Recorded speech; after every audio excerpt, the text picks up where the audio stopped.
আসসালামু আলাইকুম। জোহা ইবনে মামুন চ্যানেলে সবাইকে আমন্ত্রিত। ভর্তা কে না ভালোবাসে, সবাই ভর্তা ভালোবাসে। ভর্তা হলে আর কি চাই, কিছুই লাগে না। চলুন মূল রেসিপিতে।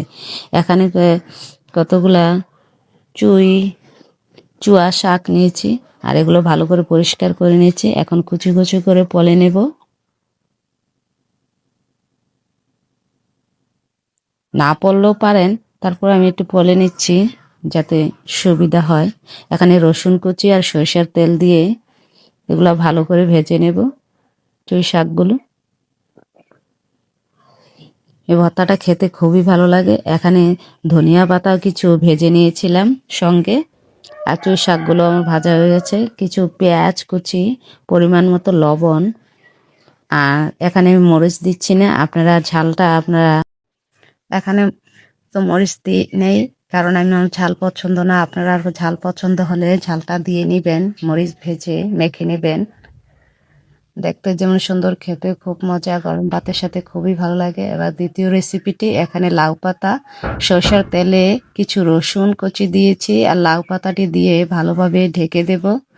এতে চাপা শুটকি আর পরিমাণ মতো লবণ দিব, যাতে পাতাগুলো ভালোভাবে সিদ্ধ হয়ে যায়। 3টা মরিচ দিয়েছি। মরিচের ঝালটা আপনারা বাড়িয়ে নিতে পারেন। এই তো ভাজা হয়ে গেছে। ভিডিওটা কিছু স্কিপ করেছি যাতে বড় না হয়। এখন কাটাগুলো ভালোভাবে বেছে নেব একে একে, না হলে ভর্তাটা মাখতে কাটাটি হাতে বিঁধতে পারে, খুবই অসুবিধা হবে।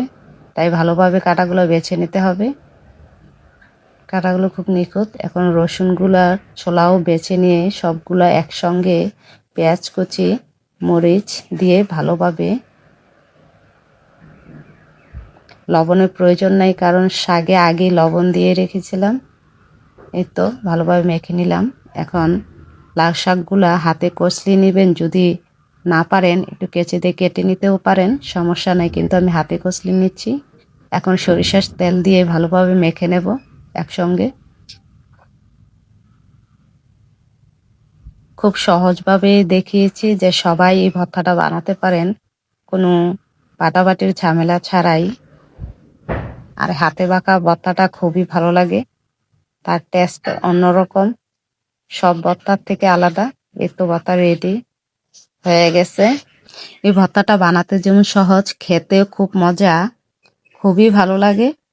একবার ট্রাই করে দেখবেন, কখনো নিরাশ হবেন না। খুবই মজার, ভালো লাগে, খুবই ভালো লাগবে। আমার চ্যানেলটা সাবস্ক্রাইব করে আমার পাশে থাকবেন, আমাকে সাপোর্ট করবেন আশা করি। ধৈর্য সহকারে ভিডিওটি দেখার জন্য সবাইকে ধন্যবাদ। ভালো থাকবেন।